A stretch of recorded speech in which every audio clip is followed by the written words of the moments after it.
sehingga apa yang kami dengar kami boleh tanamkan di dalam hati kami. Terima kasih ya Bapa Yahweh, kami sambut firman-Mu pada malam ini di dalam nama Adonai Yeshua HaMashiach, Juru Selamat kami yang ajaib. Semua yang percaya berkata amin. Silahkan duduk kembali Bapak Ibu Saudara yang terkasih. Shalom Aleichem. Bapak Yahweh memberkati saudara sekalian. Malam hari ini kita akan bersama-sama mendengarkan firman Tuhan, dan kali ini firman Tuhan akan dilayani oleh Bapak Gembala dari Papua, tepatnya dari Nabire, yaitu Bapak Doni Kifli Runtunambi. Kami persilahkan untuk bisa maju ke depan.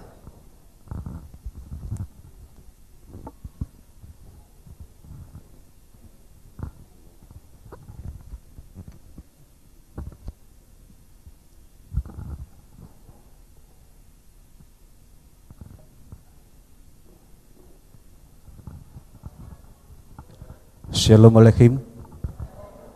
Shalom. Kalau orang Papua biasanya keras. Shalom. Nah, kalau saudara yang pernah pergi ke Papua, pasti pertama kali saya melihat kalau orang dari barat ke Papua ada ketakutan melihat orang Papua. Kenapa? Sebab lihat dari luar orang Papua itu keras. Tetapi saudaraku yang kekasih di dalam Tuhan, puji Bapa Yahweh, oleh anugerahnya tahun 2002 kami boleh dibawa ke Papua dari Manado, melayani umat-umat Tuhan di Papua. Oleh karena anugerah Bapa Yahweh, kami boleh ada di sana merintis dari nol. Dan sampai hari ini memasuki tahun ke-15 kami melayani di Nabire. Bapak Yahweh boleh mempercayakan pelayanan yang kami layani dengan jumlah keluarga 39 kepala keluarga. Saya percaya ini semua karena kasih karunia Bapak Yahweh. Amin.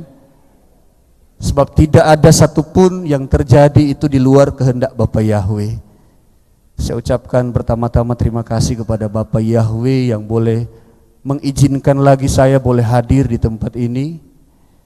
Terima kasih buat Bapak Gembala Sidang yang boleh memberikan kesempatan kepercayaan untuk kami mengerjakan pekerjaan Tuhan pada malam hari ini.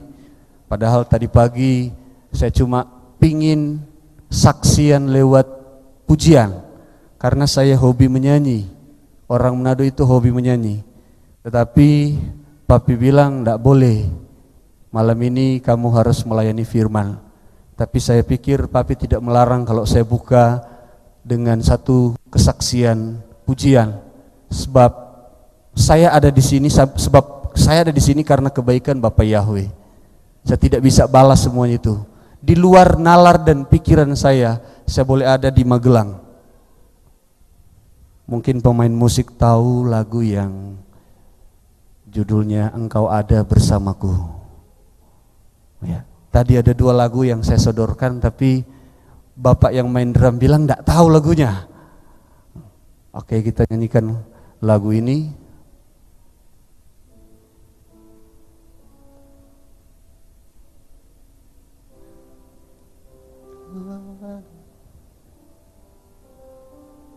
Saya rindu biar pujian ini menjadi berkat bagi saudara sebelum kita mendengarkan kebenaran firman Tuhan.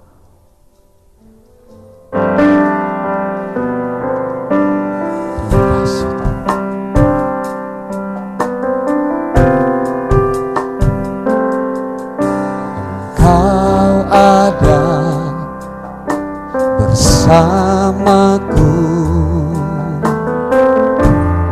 di setiap musim hidupku,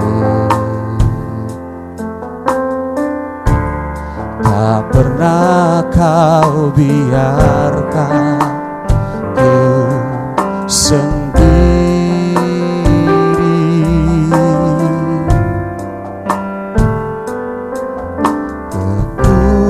Kekuatan di jiwaku adalah bersamamu. Tak pernah ku ragukan kasih-Mu.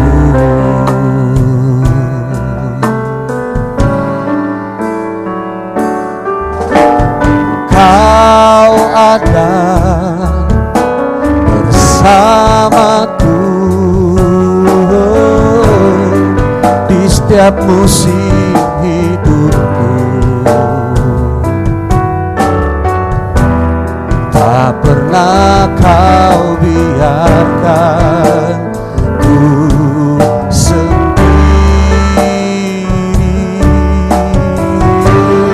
Yesus, kekuatan di jiwaku adalah bersama-Mu. Tak pernah ku ragukan kasih-Mu. Mari sama-sama katakan, bersama-Mu Bapa, bersama-Mu Bapa, ku lewati semua perkenalan-Mu ya,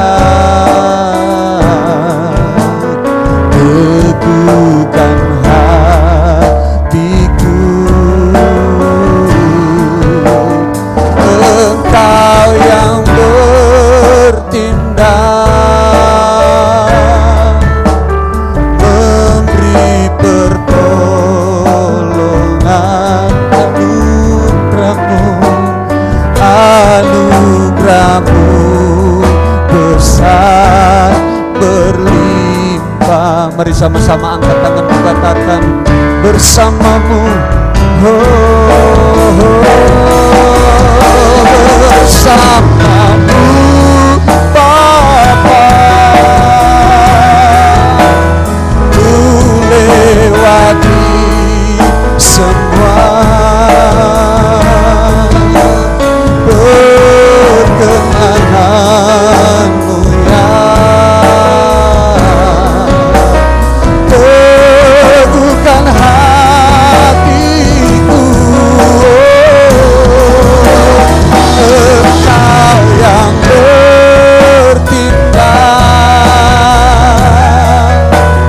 memberi pertolongan. Katakan, anugerah-Mu, anugerah-Mu besar berlimpah. Anugerah-Mu, anugerah-Mu besar berlimpah bagiku. Berikan kemuliaan bagi Bapa Yahweh.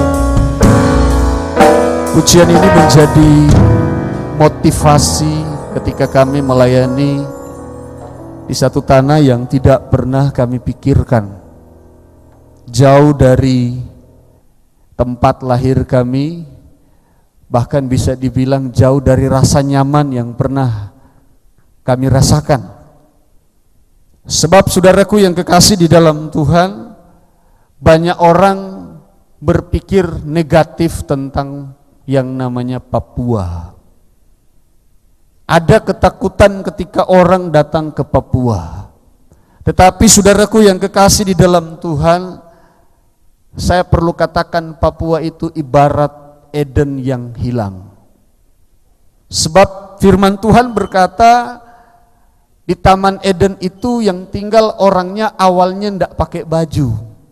Nah di Papua lah orang itu cuma pakai koteka. Bahkan dikatakan di Taman Eden itu sungainya, atau orang Papua bilang kalinya itu mengandung emas. Di Papua ada satu sungai yang namanya Kali Degewo. Bahasa orang Papua bilang kali kematian. Tetapi di dalam sungai itu begitu banyak kandungan emas. Namun saudaraku yang kekasih di dalam Tuhan, peta atau gambar Papua yang sering kita lihat, ada orang bilang gambarnya seperti Apa itu binatang yang ada di Papua ini? Konguru. Ada yang bilang seperti naga, tetapi kalau dilihat secara saksama, peta Papua itu ibarat seorang yang diikat tangannya dari belakang, sehingga dia tertunduk. Sehingga Papua mengalami yang namanya kerusakan. Setan berusaha merusak tanah Papua dengan menyodorkan begitu banyak minuman keras. Orang suka mabuk.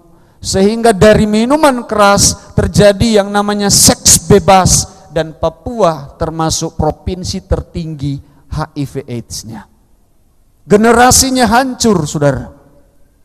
Sehingga saya banyak berkata kepada teman-teman pendeta, kalau kamu diutus ke Jakarta, engkau berkata kapan berangkatnya. Tapi kalau diutus ke Papua, ada yang bilang mau puasa dulu, tanya Tuhan. Kenapa, saudara? Karena sudah ada ketakutan. Padahal Papua adalah ladang yang luas, yang hijau, yang dimana gereja harus bergerak. Saya bersyukur Nabire adalah kabupaten yang kami layani, gereja pertama-tama yang boleh memasyurkan nama Bapa Yahweh tahun 2003. Kami mulai membuka. Ketika gereja ini dibuka, mungkin saudara kenal Bapak Pendeta Daniel Alexander. Beliau sempat berkata kepada saya, nak, enggak usah buka gereja. Sebab di Papua itu sudah banyak gereja. Tetapi hasilnya orang Papua masih jauh dari pertobatan. Saya cuma bilang, saya juga panggil Pak Daniel ini, Papi, kasih saya waktu untuk menjawab pertanyaan dari Papi. Tutup atau lanjut? 3 hari saya mengambil waktu bergumul dan saya memberikan jawaban kepada beliau.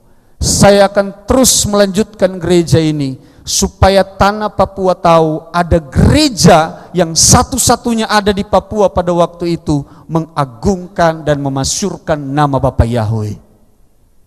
Dan Papi Daniel bilang, kalau itu yang menjadi alasanmu, lanjutkan dan terus kerjakan. 12 tahun kami mengembalakan pekerjaan Tuhan ini, tidak sedikit tantangan. Dan hari ini saya akan memberikan gambaran bagaimana tantangan yang kami alami, yang kami hadapi di tanah Papua lewat satu gambaran firman Tuhan yang sama-sama mari kita akan belajar malam hari ini. Mari sama-sama kita buka firman Tuhan dari kitab suci. Kitab suci, HP suci, iPad suci. Karena semua di dalam ada kitab suci. Daniel pasal 11 ayat 31 sampai ayatnya yang ke-32. Kitab Daniel pasal 11 ayat 31 sampai ayat 32. Saya akan bacakan firman Yahweh. Kekuatannya akan muncul daripadanya, dan mereka akan menajiskan tempat kudus benteng itu, menghapuskan korban terus-menerus yang telah ditetapkan. Mereka akan menegakkan kekejian yang membinasakan, dan dia akan menjerumuskan orang-orang fasik yang menentang perjanjian itu dengan rayuan-rayuan. Tetapi umat yang mengenal Elohimnya akan tetap kuat dan akan bertindak. Kita katakan amin. Saudaraku yang kekasih di dalam Tuhan, melihat firman Tuhan pada malam hari ini, di akhir zaman Satan sedang sibuk mengirimkan tentaranya. Kenapa saya katakan bahwa pekerjaan yang namanya si Satan ini sedang sibuk mengirimkan pasukannya, tentaranya? Kenapa saya katakan bahwa pasukan ini sementara dikirim untuk merusak gereja Tuhan? Sebab kalau mungkin kita diizinkan untuk melihat apa yang terjadi saat ini, kalau mungkin kita diizinkan melihat markasnya setan, saudara, tempat perkumpulannya setan, mungkin saat ini markasnya lagi kosong. Kenapa saya katakan markas setan lagi kosong, saudara? Tempat untuk mereka berkumpul lagi kosong. Sebab setan begitu gencar, dia begitu sibuk untuk membutakan umat Tuhan dan berusaha merusak pekerjaan Tuhan. Ketika saya menyampaikan di tanah Papua bahwa Tuhan yang sebenarnya adalah Yahweh, mereka katakan ini pendeta dari Manado, ini pendeta. Waktu itu mereka bilang antikris. Sehingga ketika saya membuka firman Tuhan ini, dalam doa terjadi peperangan, saudara. Ibadahnya mulai dari jam 8 pagi, selesai jam 3 sore, saudara. Ketika mereka berdoa, yang di sebelah tengking saya, yang di sebelah dukung saya, terjadi peperangan. Inilah yang setan sementara kerjakan. Dia sementara sibuk membutakan umat Tuhan. Dia sementara berusaha untuk merusak pekerjaan Tuhan. Sehingga gereja umat Tuhan yang sudah mengenal kebenaran, mereka mulai terbuai. Firman Tuhan katakan di sini, dalam terjemahan yang lain, akan dibujuk sampai murtad. Dia merayu mereka supaya terbuai. Nah, saudaraku yang kekasih di dalam Tuhan, mungkin jemaat umat Tuhan di tempat ini sudah menjadi jemaat yang kuat dengan pengajaran. Tetapi masih banyak gereja, masih banyak umat-umat Tuhan yang terjebak. Mereka terpenjara oleh yang namanya doktrin dan pengajaran-pengajaran. Sehingga di Papua ada yang katakan, Pak Doni, Yahweh memang nama Tuhan. Tapi kan yang namanya Allah itu nama sayang-sayangnya Bapak Yahweh. Saya bilang, dari mana kamu belajar itu? Mereka begitu kukuh, begitu kokoh mempertahankan apa yang mereka dapat. Saya coba kasih gambaran, saudara. Saya punya jemaat yang saya layani, seorang tentara. Tapi dia punya kebiasaan unik.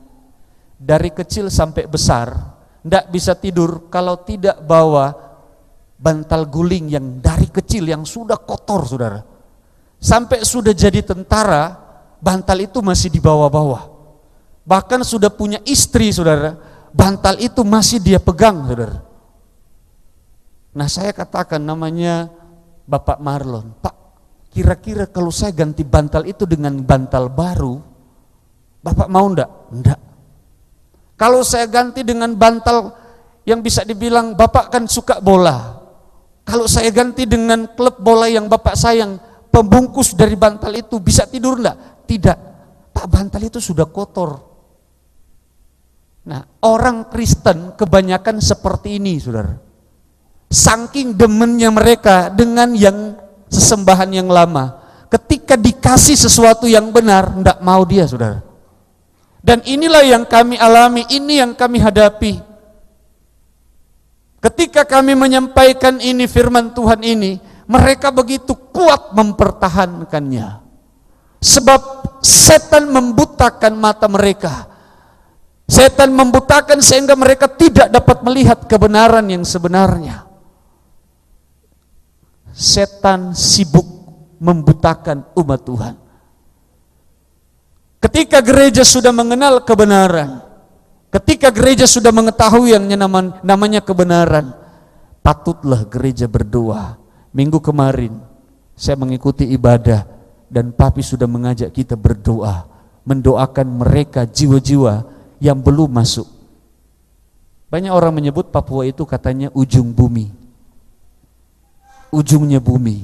Nah, pelajaran yang sudah sama-sama kita terima, kalau bumi ini datar berarti ada awal, ada ujungnya.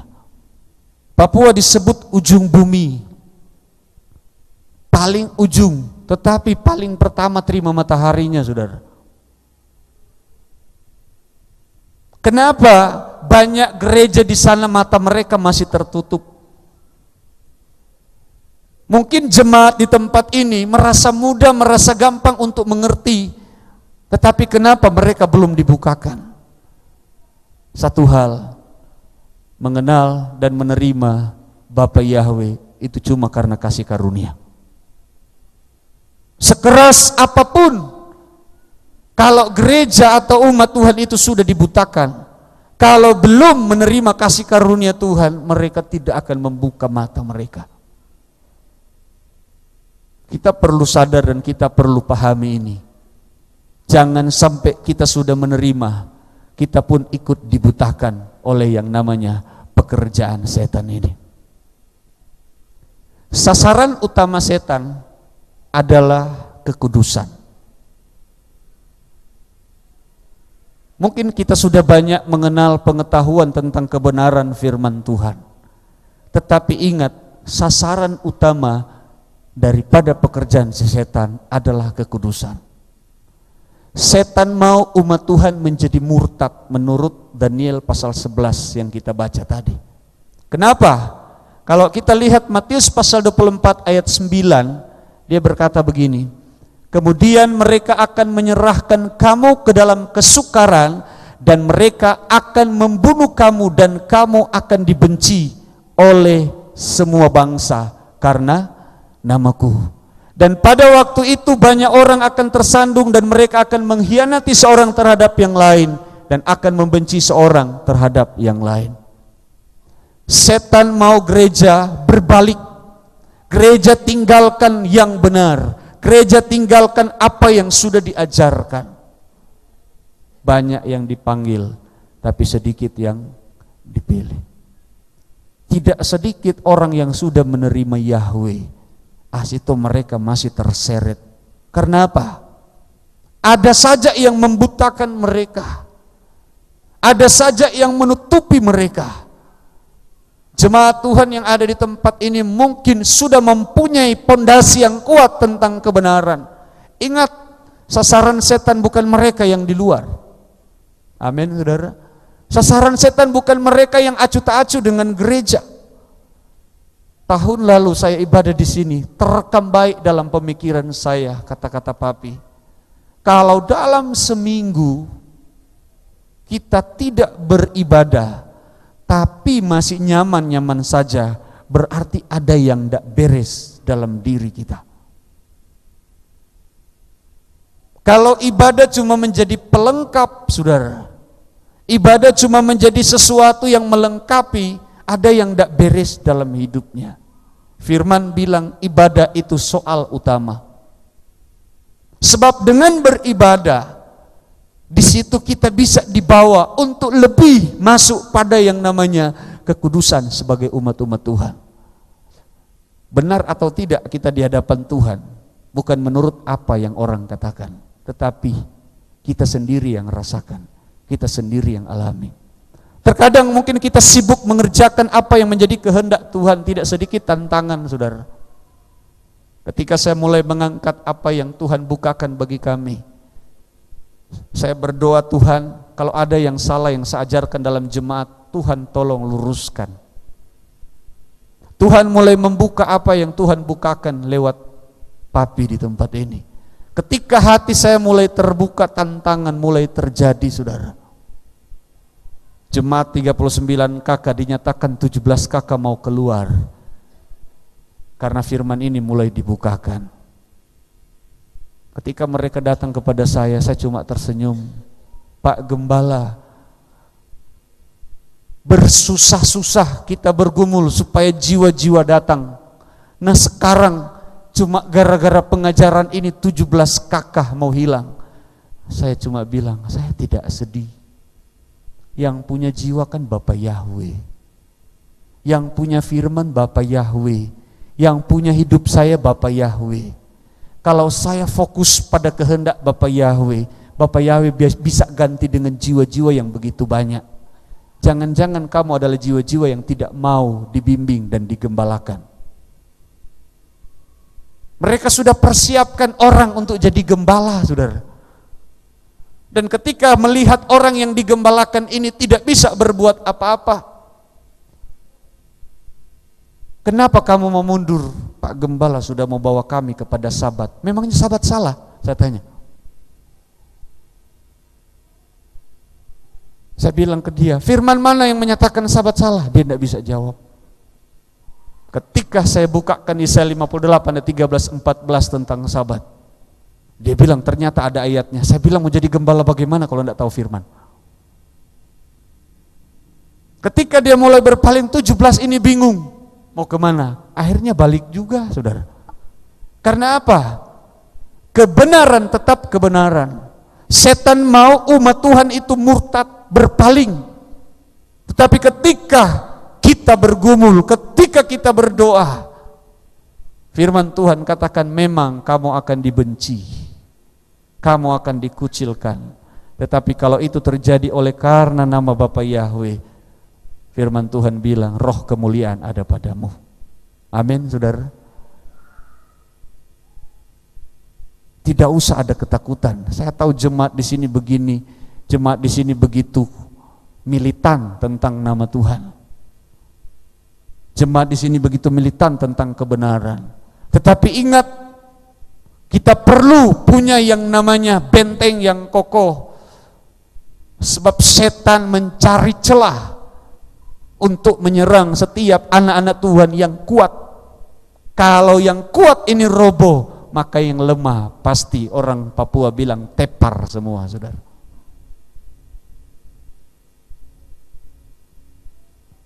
Kenapa umat Tuhan bisa menjadi murtad?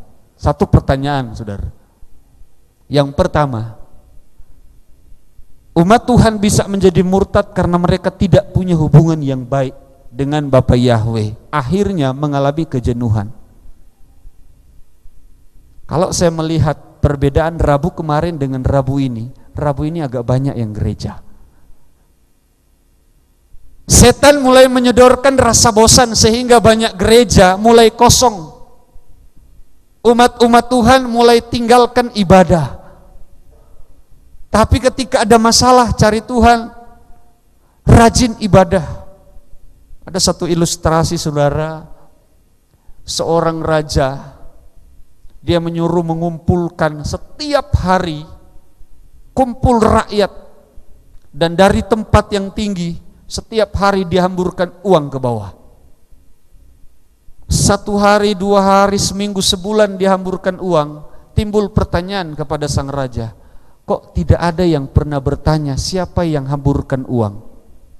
Tidak ada yang pernah tengok ke atas dan bertanya siapa yang hambur uang ke bawah? Suatu ketika dengan cara yang sama kumpul semua rakyat. Ketika terkumpul, dari atas yang dihamburkan bukan uang tetapi kerikil. Ketika kerikil dihamburkan, tidak hitung semenit, suara spontan dari bawah, siapa yang lempar batu? Siapa yang di atas? Terkadang gereja seperti itu. Ketika Tuhan mencurahkan berkat, kita terbuai dengan berkat. Kita lupa bahwa gereja harus punya hubungan baik. Gereja mulai cenderung kepada perkara-perkara lahiriah. Umat Tuhan mulai terjerumus kepada perkara-perkara lahiriah. Dia lupa bahwa dia harus punya hubungan yang baik dengan Bapa Yahweh. Sebab hubungan itu penting. Kalau kita tidak punya hubungan, mau jadi apa hidup kita di hadapan Tuhan? Sehingga terkadang ada umat-umat Tuhan yang berhasil hidupnya tiba-tiba. Pak Gembala tolong doakan, usaha saya mengalami masalah. Kerikil itu mulai Tuhan curahkan. Kerikil itu mulai dijatuhkan sebab terbuai dengan hal-hal yang indah. Lupa bahwa dia harus punya hubungan baik dengan Tuhan. Dia terlalu sibuk dengan hal-hal yang membuat akhirnya dia jauh dengan Tuhan tanpa dia sadari bahwa gereja sementara dibuat buta oleh setan. Ingat, setan bukan cuma pakai hal-hal yang tidak enak, tetapi dia juga terkadang pakai hal-hal yang indah supaya umat Tuhan itu menjadi buta. Mungkin kita sudah punya pengetahuan yang luar biasa. Saya banyak menemukan anak-anak Tuhan yang punya pengetahuan yang luar biasa tentang firman. Tetapi ingat firman katakan, pohon dikenal dari buahnya. Pengenalan akan Tuhan itu penting, pengetahuan firman sangat penting, tetapi harus dibaringin dengan buah. Apakah kita punya hubungan baik dengan Tuhan, ataukah pengenalan kita sebatas logika dan pikiran kita? Sehingga dalam hidup kita sehari-hari, karakter itu tidak diubahkan. Firman cuma merubah pemikiran kita sendiri. Setan mau gereja menjadi buta, sehingga tidak punya hubungan baik. Orang mau bangun hubungan baik dengan Tuhan, saudara, bukanlah hal yang mudah. Gampang-gampang susah. Firman Tuhan bilang begini, lebih baik 1 hari di rumah Tuhan daripada 1000 hari di tempat lain. Artinya saudara, Tuhan mau kita punya hubungan baik dengan Tuhan, hubungan intim dengan Tuhan. Seberapa kita mengasihi Tuhan, seberapa kita punya hubungan dengan Tuhan, itu akan menjadi benteng bagi kita. Sehingga ketika kita punya sesuatu yang kita jalani, kita tidak mudah terjebak pada hal-hal yang sepertinya indah di mata kita. Hal yang kedua yang membuat umat Tuhan menjadi murtad adalah ketidaksadaran akan status kita di hadapan Bapa Yahweh. Saya percaya di tempat ini sudah diajarkan status kita bukanlah hamba. Tapi siapa kita, saudara? Katakan kiri dan kanan, kamu bukan hamba tapi mempelai. Dia tidak menikah dengan hamba. Saya bilang ke jemaat di tempat saya layani, kisah yang menjadi di mana seorang kaya menikah dengan hamba itu cuma terjadi di serial Utaran Antv. Kalau ada yang ketawa berarti dia pernah nonton film itu. Seorang hamba yang diangkat. Tetapi gereja harus sadar, kita ini bukan hamba. Dulu ketika pengajaran ini disampaikan, saya tolak. Saya katakan kan cuma ada dua hamba, hamba setan dan hamba Tuhan. Nah saya pikir-pikir, nah ada mempelai mau menikah dengan hamba. Yang namanya hamba tetap dia cuma menerima upah. Tetapi ketika Tuhan bukakan ini, ternyata kita perlu sadar, dan ternyata jemaat di sini sudah tahu. Kalau gereja tidak sadar akan status dia, maka dia mudah untuk meninggalkan Bapa Yahweh. Kita semua adalah mempelai, tapi ingat, firman Tuhan bilang, hari ini adalah hari-hari yang terakhir. Jangan kamu lengah. Segala sesuatu mulai muncul mendukung. Dulu ketika saya sampai di Nabire, saya melayani di satu kampung yang namanya Kali Susu. Bukan karena kalinya ada susu, saudara, tapi namanya Kali Susu. Dalam waktu jenjang beberapa tahun, generasi muda di situ habis karena yang namanya AIDS, seks bebas. Saya katakan, kenapa ini terjadi? Apakah gereja tidak bergerak? Ternyata saudara, gereja hanya menjadi tradisi. Sebab kalau saya bisa bilang saudara, sepertinya adat lebih tinggi daripada gereja. Gereja dinomor duakan sehingga banyak kami melayani pernikahan-pernikahan sudah sama-sama dulu baru dinikahkan. Yang penting sudah bawa mas kawin. Mas kawin orang Papua saudara tahu apa? B2. Yang penting ada B2, dia bisa nikah 01, 02, 03, 04, silakan terjadi di sana saudara. Kalau di tempat lain tertutup. Di jemaat kami ada jemaat yang bapaknya ketua DPR saudara, saya tidak sebut kabupaten. Ketika kami beribadah, orang tuanya ikut ibadah dengan kami. Ketika ibadah saudara, bapaknya duduk di sofa, di samping kiri dan kanan ditemani 7 perempuan.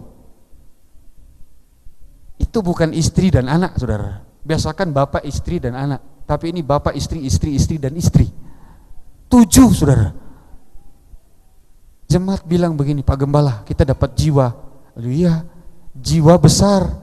Tapi masalahnya ini satu suami, 7 istri. Kitab suci bilang bukan begitu saudara. Itu yang terjadi di sana. Karena apa? Gereja hanya menjadi sesuatu pelengkap. Ketika kebenaran dibukakan, mereka tidak bisa melihat karena dibutakan. Mereka tidak menyadari status mereka sebagai mempelai. Dan bersyukur umat Tuhan di sini boleh menyadari hal ini. Jangan kehilangan statusmu sebagai mempelai. Jangan gadaikan statusmu sebagai mempelai, sehingga ketika dia datang dia berkata, aku tidak mengenal engkau. Banyak orang akan berkata, bukankah kami melakukan ini itu dengan demi nama Tuhan. Tetapi kenapa disebut dia tidak kenal? Enyahlah kamu si pembuat kejahatan. Menjadi warning bagi kita, saudara. Ayat ini bukan bagi mereka yang belum menerima Yahweh, tapi bagi kita yang sudah menerima kebenaran nama Bapa Yahweh. Dia berkata akan terjadi di akhir zaman, bukan setiap orang yang berseru memanggil nama Tuhan mereka akan diselamatkan. Yang satu datang, bukankah kami sudah bernubuat demi namamu, mengusir setan demi namamu, melakukan mujizat-mujizat demi namamu. Tetapi dia berkata, enyahlah kamu, aku tidak mengenal engkau, si pembuat kejahatan. Padahal mulut sudah menyebut nama Tuhan. Ada buah apa yang kau hasilkan hari ini sebagai calon-calon mempelai Yesus? Jangan gadaikan status mempelaimu. Apapun yang terjadi, tetap pertahankan itu. Amin, saudara. Saya yakin jemaat di sini semua sudah mengerti akan hal ini. Yang ketiga, kenapa umat Tuhan bisa menjadi murtad? Ketidakyakinan akan hak kita. Kita semua punya hak, saudara. Di satu sisi kita disebut mempelai, di satu sisi kita disebut anak. Kalau kita anak, maka kita siapa? Ahli waris. Ketika Avram berkata, tidak ada penerus bagi dia, dia berpikir bahwa orang lain akan menjadi penerus. Tetapi Tuhan tidak mengizinkan itu. Kalau kita yakin bahwa kita adalah anak, maka kita akan menjadi ahli waris. Yang namanya anak, saudara, ada yang namanya anak nakal, tidak dengar-dengaran. Ada yang namanya anak yang terhilang.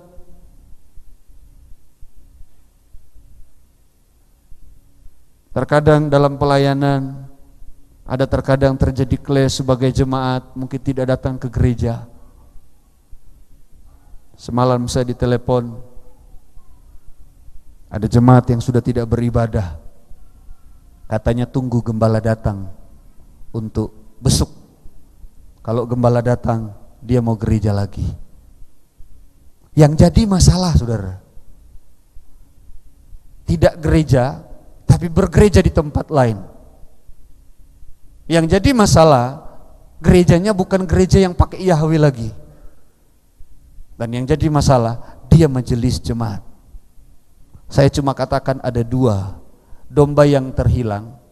Kalau ketika dia menghadapi masalah, dia tidak bisa kembali, dia tunggu gembalanya. Tapi ada yang bukan domba, sudah dikasih tahu tetapi ngeyel. Itulah yang orang bilang buang mutiara kepada babi. Kalau domba dia berdiam, dia tunggu gembalanya karena dia tidak bisa jalan lagi. Tetapi ada ketika dikasih tahu, malah dia melawan, saudara. Nah ini yang setan sementara buat. Dia membuat gereja tidak yakin akan hak dia sebagai anak, bahwa dia punya warisan yang akan diberikan.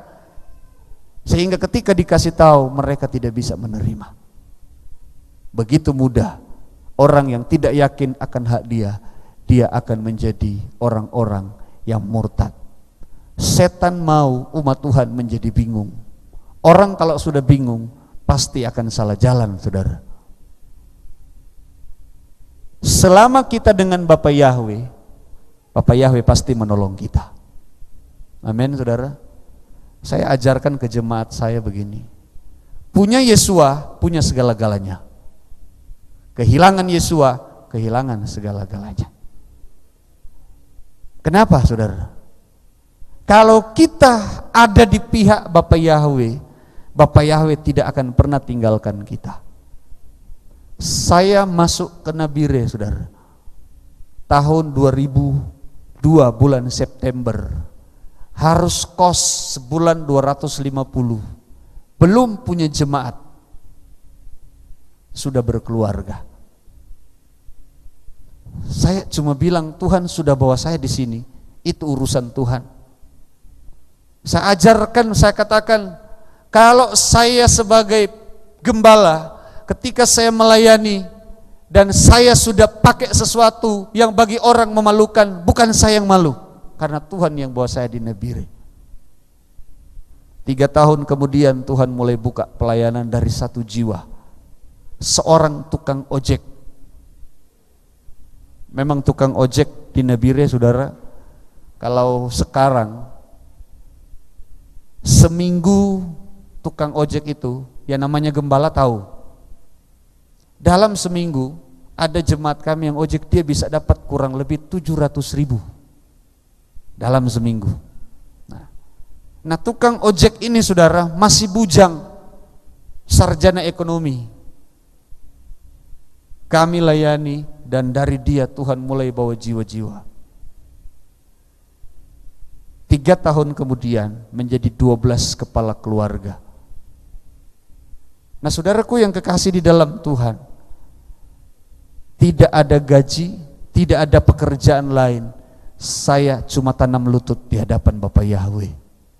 Bapak Yahweh yang bawa saya di Papua, Bapak Yahweh yang bertanggung jawab selama saya hidup berkenan di hadapan Bapak Yahweh. Ketika kepingin pulang, saudara, Tuhan proses saya sakit bukan hampir mati, tapi sampai mati, saudara. Di sini keluarga yang biasa saya panggil engkong dengan emak Konglin sudah pernah di sana. Malaria Nabire, saudara, mungkin beda dengan malaria di sini. 4 bulan saya dikikis oleh malaria. Sampai saya berdoa di belakang mimbar, saudara. Saya pegang mimbar dan saya katakan begini, Tuhan, kalau masih mau pakai kasih sembuh, kalau tidak mau pakai lagi ambil bawa pulang. Kenapa, saudara? Pagi sehat, sore sudah mulai digoncang dengan malaria. Yang namanya penyakit malaria, air gula pun air manis, pahit, saudara. Makan keluar semua selama 4 bulan.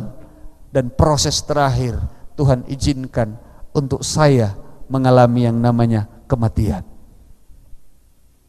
Ujung daripada kisah ketika Tuhan ambil saya mengalami kematian, Tuhan bawa satu gambaran. Tuhan memperlihatkan Yesua di atas perahu. Ketika gelombang datang, Yesua tertidur, murid-murid takut. Tuhan bilang, Yesua tidak takut karena satu, matinya bukan mati tenggelam, tapi mati di kayu salib. Ketika saya sadar, saya katakan, angkat kedua tangan saya, dan saya mulai menyembah. Bisikan berkata begini, pergunakan waktu ini sebaik-baiknya. Selama kita dengan Bapa Yahweh, kita tidak akan pernah ditinggalkan. Kita akan tetap kuat. Selama kita berjalan dengan Bapa Yahweh, kita sadar akan hak kita, kita tidak akan mudah untuk mengalami yang namanya kemunduran. Yang penting kita sadar siapa kita, dari mana kita ada. Hal yang keempat yang bisa membuat umat Tuhan itu menjadi murtad adalah ketidaktekunan. Banyak menerima pengajaran, tetapi kalau tidak disertai dengan ketekunan, maka dia tidak akan bertumbuh. Makanya di sini saya katakan, kekuatan domba adalah ketika dia dekat dengan yang namanya gembalanya. Kalau domba lari tinggalkan gembala, firman Tuhan berkata Yahweh adalah gembala yang baik. Dia akan bertumbuh kalau dia bersama dengan gembala. Dengar gembala. Ketekunan terkadang tidak mengenakkan, tetapi ketika kita belajar tekun, di situ kita sabar, pasti ada yang namanya kesuksesan di dalam Tuhan, ada keberhasilan. Apa yang saudara hadapi di hari-hari ini, ingat, ketekunan itu penting. Kalau di dalam Tuhan kita tekun, firman Tuhan berkata kita tidak mudah dibutakan oleh yang namanya pekerjaan setan. Karena kita bertekun, bertekun dalam belajar tentang kebenaran firman Tuhan, bertekun di dalam doa, bertekun di dalam membangun hubungan baik dengan Tuhan. Mungkin kita melayani Tuhan, kita melayani pekerjaan Tuhan, kita harus bangun hubungan. Sebab banyak terkadang kita dapati orang sibuk dengan pekerjaan Tuhan, tapi dia lupa dia punya hubungan dengan Tuhan.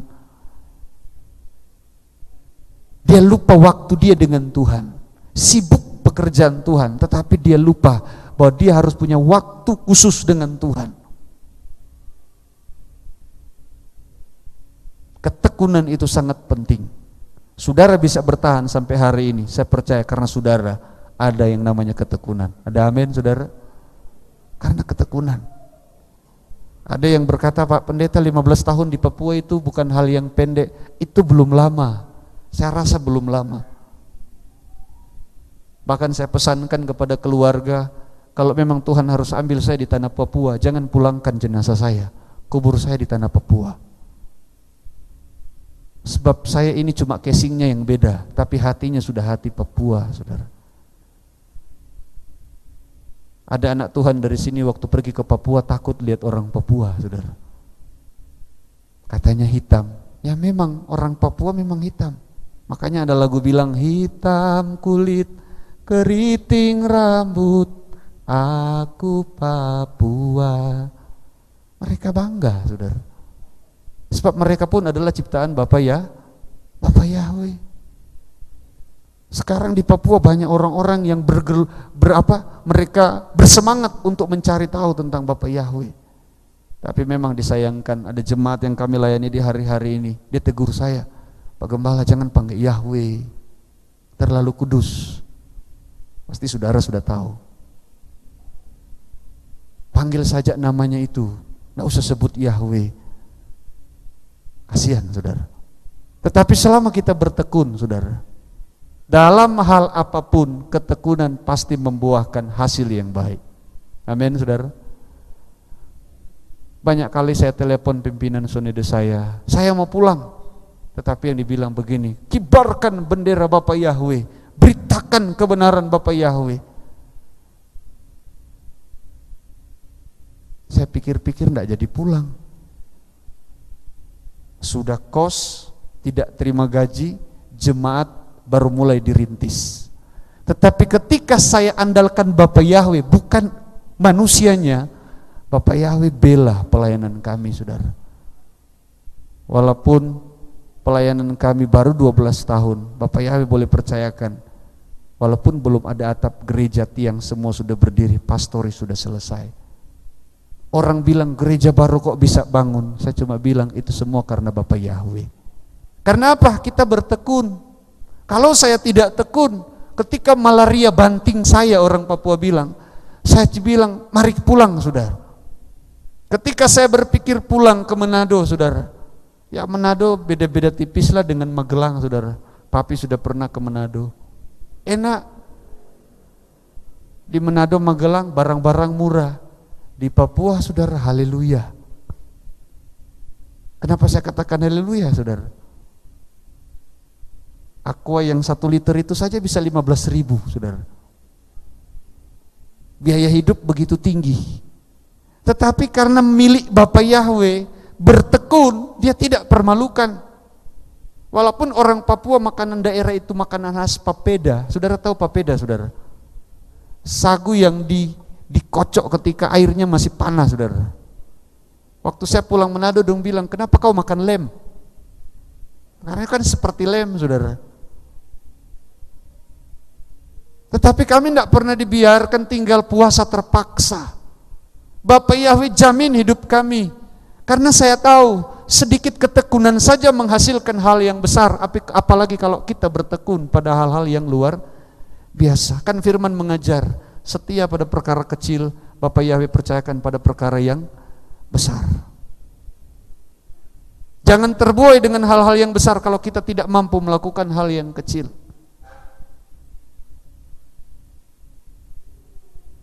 Ketekunan akan membuahkan hal yang baik bagi kita. Setan mau umat Bapak Yahweh menjadi orang fasik atau menjadi orang-orang yang munafik. Dulu ketika gereja di mana saya melayani menerima nama Bapa Yahweh, saya sempat berkata begini, hati-hati, jangan terjebak mendengar orang itu sudah pakai nama Yahweh, lantas kita sudah sembarang terima. Dan memang terjadi, saudara. Kemunafikan itu menjadi senjata untuk gereja itu menjadi rusak. Orang munafik pasti ada maunya. Makanya ada orang bilang, buka dulu topengmu. Kemunafikan itu menutupi apa yang sesungguhnya. Dalam kita mengerjakan pekerjaan Tuhan, ini menjadi tantangan kita. Tuhan yang kenal setiap hati kita. Amin, saudara. Tuhan yang kenal. Ketika beberapa hari lalu saya ke pelayanan Pak Yefta, saya katakan, Pak, minta maaf, saya datang rindu belajar. Dan kerinduan saya memang, saya mau datang belajar. Tetapi ketika Papi bilang harus melayani, saya harus tunduk pada otoritas. Saya kepingin duduk dengar, saudara. Makanya saya bilang, orang yang hidup di sini kalau tidak belajar baik-baik, bodoh sendiri. Orang Papua bilang, bodoh kok bodoh. Karena apa? Di sini ada pengajar-pengajar yang menyatakan kebenaran dan sudah diurapi. Nah, kami di Papua, saudara, kepingin nonton YouTube-nya Papi, saudara. Lebih banyak loadingnya daripada yang jalan untuk dengar khotbahnya, saudara. Kalau saya dengar khotbah sambil baring, saudara, mungkin sudah bangun berapa kali, baru video itu bisa selesai. Ya mungkin Papi punya khotbah cuma 1,5 jam, kalau di Papua bisa dengar itu berjam-jam. Karena bicara sekian detik, loadingnya 1 menit, saudara. Tunggu barang yang putar kecil itu putar terus, kapan keluarnya. Nah, bayangkan kalau Papi khotbahnya secara langsung, saudara. Di sini sudah selesai ibadah, di sana masih loading, saudara. Kan Papua selisihnya 2 jam. Makanya saya di sini terjebak terus, saudara. Sudah jam 4 waktu disuruh nginap ke Cawang. Hal pertama yang saya tanya kepada Pak Jameson, doa pagi gimana? Sama-sama atau gimana? Nah, saya belum tahu kalau di sini ada doa pagi. Saya minta maaf, Papi. Kalau saya tahu, saya mau hafal jalan, karena saya belum tahu jalan, saudara. Kemarin saya kesasar. Kalau saya tahu jalan, saya datang sendiri.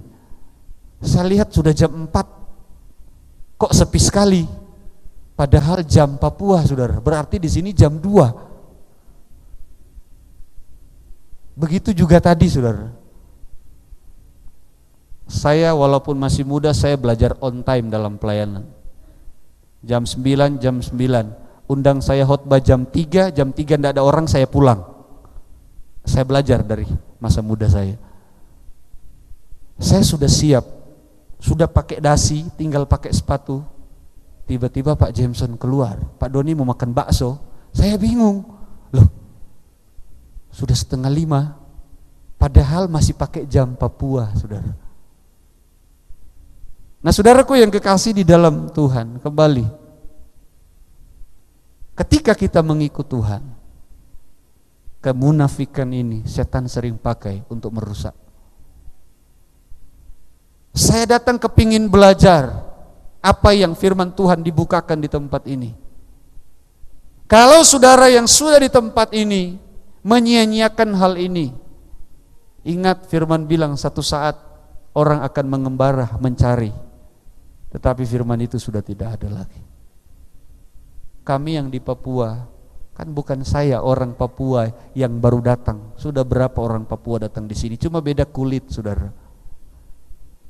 Saya orang Papua, lahir di Manado. Saya cinta Papua karena Papua juga adalah milik Bapak Yahweh. Saudara mau berdoa untuk tanah Papua, amin, saudara.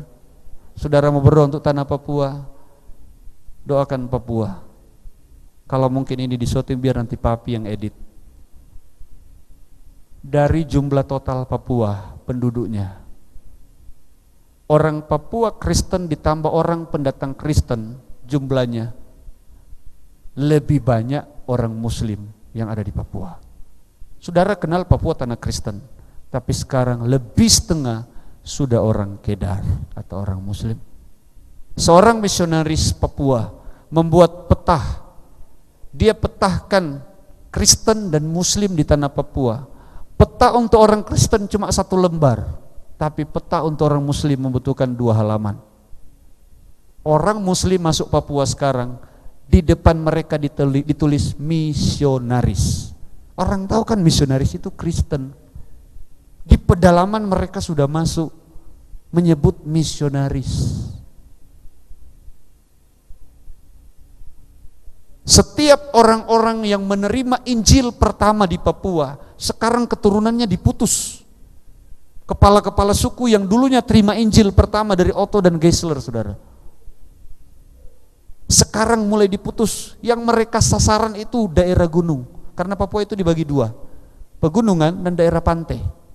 Nah, kalau orang Manado, orang gunung itu putih, kayak saya, putih-putih sedikit, saudara. Tapi kalau orang disebut orang pantai, hitam, karena pantai itu identik dengan apa? Panas. Tapi di Papua beda. Yang di gunung itu yang dingin lebih dingin dari Magelang, saudara. Orangnya hitam. Tapi yang hidup di daerah pantai, bahkan ada yang namanya Serui, Kabupaten Yapen Waropen atau orang Serui, itu ada yang disebut Prancis, Peranakan Cina Serui. Putih Cina, putih seperti orang Cina, tidak kelihatan Papuanya, rambutnya lurus. Tetapi kenyataannya, saudara, Papua sekarang ada di ambang yang namanya, saya bisa bilang, ambang kehancuran. Doakan kami di tanah Papua, saudara. Di sini orang beli tanah untuk bangun gereja mungkin sulit. Tapi di Papua orang bangun masjid, tanahnya itu besar-besar. Bebas. Kristen sepertinya jadi penonton. Karena apa? Ketika yang namanya uang bekerja, mata mereka dibutakan. Gereja tidak bisa berbuat apa-apa sebab ada yang namanya kepala-kepala suku. Mereka dengar kalau dia bilang makanya ketika kepala suku masuk agama itu ikut semua. Yang bisa bergerak itu cuma doa, saudara. Cuma doa. Namun pendoa-pendoa sekarang banyak diserang dengan yang namanya kemunafikan. Tapi saya percaya di tempat sini tidak ada. Amin, saudara. Orang fasik adalah orang yang tidak memiliki kestabilan iman, mudah terombang-ambing. Hati-hati, saudara. Pengajaran di sini sudah pasti. Kalau saudara masih terombang-ambing, saudara tahu jawabannya. Setan mau kehidupan umat Bapa Yahweh ketika di gereja dan di luar gereja berbeda. Di gereja malaikat, di luar apa yang terjadi? Setan berusaha membuat supaya umat-umat Tuhan, silakan di gereja itu bagianmu. Tetapi ketika keluar dari gereja, setan mulai serang dia. Karena apa? Ibadah menjadi pelengkap, tetapi tidak dijadikan kebutuhan utama. Bergereja cuma sekedar melengkapi, bukan sesuatu yang dia betul-betul menjadi kebutuhan. Senin, kalau perlu sampai Sabtu kerja, nanti hari Minggu baru cari Tuhan.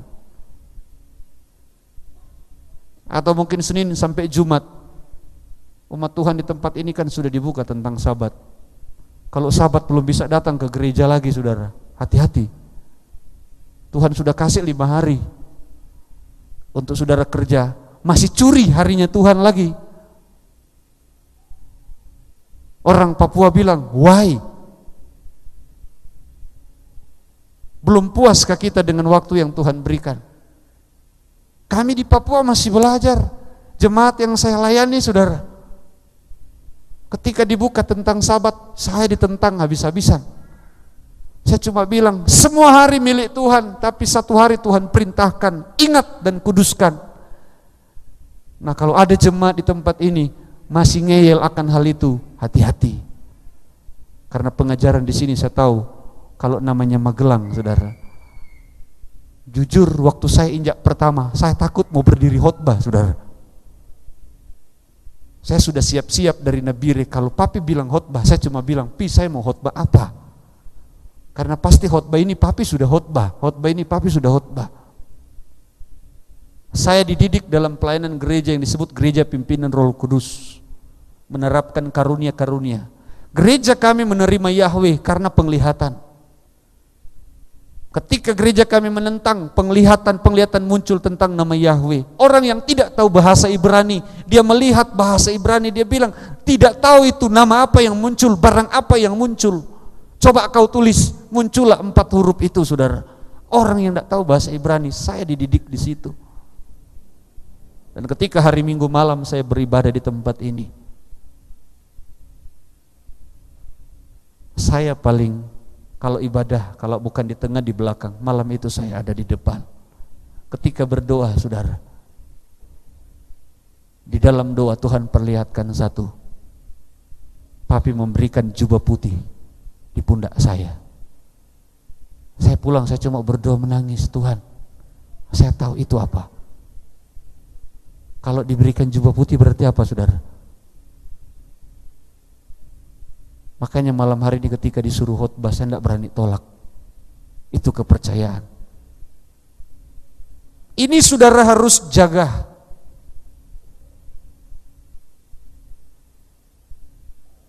Apa yang saudara sudah buat di dalam gereja, jangan sampai ketika keluar itu menjadi sia-sia. Di gereja kudus, di luar tetap kudus. Amin. Di gereja saling bergandeng tangan. Ada lagu lama kan, bergandengan tangan dalam satu kasih. Tapi ketika keluar, toko baku sebelah, baku musuh. Orang Papua bilang, tidak bisa ketemu. Tapi saya percaya di sini tidak ada, amin.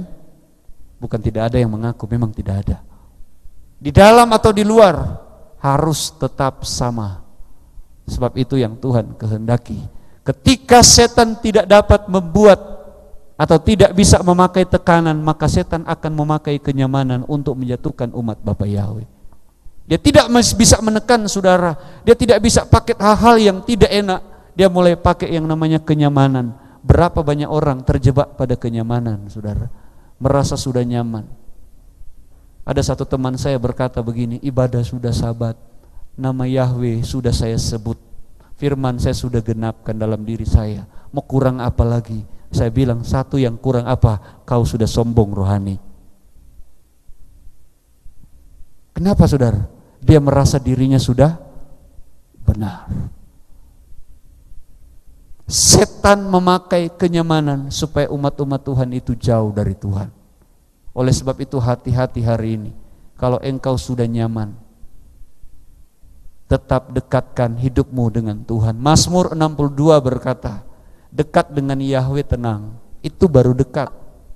Menurut Petra, kalau dekat ada jarak enggak? Dekat, ada jarak enggak? Masih ada. Tapi kitab Yohanes berkata, Yohanan berkata, kalau aku di dalam kamu dan kamu di dalam aku, pertama minta. Amin, saudara. Mazmur 2 ayat 8, mintalah maka bangsa-bangsa akan kuberikan kepadamu. Itu janji Tuhan. Jika kamu di dalam aku dan aku di dalam kamu, kamu dapat melakukan pekerjaan yang besar. Jadi jangan cuma dekat seperti Raja Daud bilang, dekat, cuma tenang, saudara. Yesua bilang, hidup di dalam aku. Jangan cuma dekat-dekat saja, saudara. Saya kalau duduk dengan orang itu dari dekat, tenang, ayam tentrem. Masuk lebih dalam. Kalau cuma dekat masih ada jarak, setan gampang ambil kesempatan, masuk lebih dalam. Ada lagu yang saya senang yang sering dinyanyikan di sini. Walaupun lidah saya kalau nyanyi agak terputar, saudara. Karena lidah Manado mau menyanyi lagu Jawa, saudara. Gampang-gampang susah. Tambah lagi, tambah mane, yo ayo, yo ditambah mane. Waktu saya nyanyikan di jemaat-jemaat ketawa, saudara. Gembala ini orang Manado kok bicara bahasa Jawa. Kalau ditanya orang apa? Manado, Pak. Orang apa? Manado, Pak. Orang Manado kan biasa. Tambah dalam, jangan cuma dekat. Jangan datang ke Tuhan cuma sebatas berkat, pergumulan kita dijawab. Dalam pelayanan saya bilang, datang berdoa sekali saya layani, 2 kali tidak datang ke gereja, stop. Buat apa layani orang kalau dia tidak mendatang ke gereja? Saya tanya, Pi, salah enggak? Enggak salah. Oke, saya jalan. Karena apa itu? Setan mau kita terjebak. Dia enggak bisa tekan lagi, tetapi dia pakai kenyamanan. Bahkan yang berikut, umat Bapa Yahweh bagaikan emas yang dimurnikan, tergantung dari kadar dari emas itu. Sekarang saya mau tanya, saudara emas atau plastik? Emas atau plastik? Kalau plastik dekat api apa? Meleleh. Dia takut api. Kalau emas harus dengan api, sebab dengan api emas dimurnikan. Izinkan saya dengan kerendahan hati meminta saudara yang merasa saudara emas, angkat tangan. Pertanyaan saya, emasmu berapa kadarnya? Berapa? 24. Saudara tahu emas 24 itu ada di mana? Di Papua itu emas 24 kadarnya, saudara. Walaupun lembek. Kekristenan sekarang banyak. Nggak pakai Yahweh tetap diberkati, yo emas. Tapi mungkin emas yang kadarnya rendah, saudara. Saudara bawa emas dari sini, jual di Nabire, murah. Kenapa? Rendah. Untung kalau dibeli. Sekarang kita adalah emas, tapi kita harus sadar kadar kita berapa. Kita pengagung Yahweh harus punya kadar yang spesial. Amin, saudara. Bukan abal-abal. Pengagung Yahweh, orang Manado bilang tasontong sedikit tapi besar. Cuma disinggung sedikit sudah tersinggung. Katanya pengagung Yahweh. Disinggung sedikit kau belum tahu saya, orang Papua bilang. Disinggung sedikit masa lalu keluar. Apa itu pengagung Yahweh? Pengagung Bapa Yahweh selalu hidup melihat apa yang Bapa Yahweh punya mau. Amin, saudara. Karena kita emas. Kalau saudara merasa belum enak hari-hari ini, berarti proses masih jalan. Kalau saudara merasa kenapa usaha masih begini, kenapa pekerjaan masih begini, proses lagi jalan. Sabar, biarkan api itu yang membakar. Ibarat sate, saudara. Biarkan yang bakar itu dia tahu mau balik kiri, balik kanan, yang penting udah angus. Demikian kita di hadapan Bapa Yahweh. Tuhan, kenapa masalah saya kok banyak enggak dijawab-jawab? Doa saya banyak kok enggak dijawab-jawab? Ingat, Tuhan senang kalau kita hidup selalu dengan Dia. Amin. Ibarat seorang pengamen. Di Papua enggak ada pengamen, mungkin di sini ada. Kalau yang mengamennya datang, saudara, saya alami di Jakarta, pengamen bisu. Bisa terbayang enggak? Pengamen bisu, pegang gitar dan dia menyanyi di depan saya. Saya tahu lagunya dari nadanya. Mana mungkin selimut tetangga. Nah, kira-kira kalau saudara hadapi orang begitu, mau tunggu selesai enggak nyanyinya? Langsung kasih biar dia pergi. Tapi coba yang ngamen Judika, pasti saudara bilang menyanyi terus, menyanyi terus. Mungkin dengan Bapa Yahweh seperti itu. Ada orang doanya langsung dijawab, langsung pergi. Tapi kita kok doa-doa enggak dijawab. Bapa Yahweh mau kita lebih dekat, intim dengan Dia, supaya kita dewasa. Oh, ternyata masalah itu cuma batu loncatan supaya saya lebih dekat hidup dengan Tuhan. Kenapa Tuhan belum jawab? Ternyata Tuhan mau saya masuk lebih dalam. Mungkin saya rajin ibadah, minggu datang, sore datang, pagi datang, tapi Sabat belum datang. Tuhan bilang masuk lebih dalam. Amin, saudara. Masuk lebih dalam. Mungkin sudah rajin melayani, Tuhan bilang masuk lebih dalam, rajin, tapi doa 1 jam pelayan dia tidak datang. Masuk lebih dalam. Amin, saudara. Ini yang Tuhan mau, supaya kadarnya menjadi murni. Tunduk kepala kita berdoa.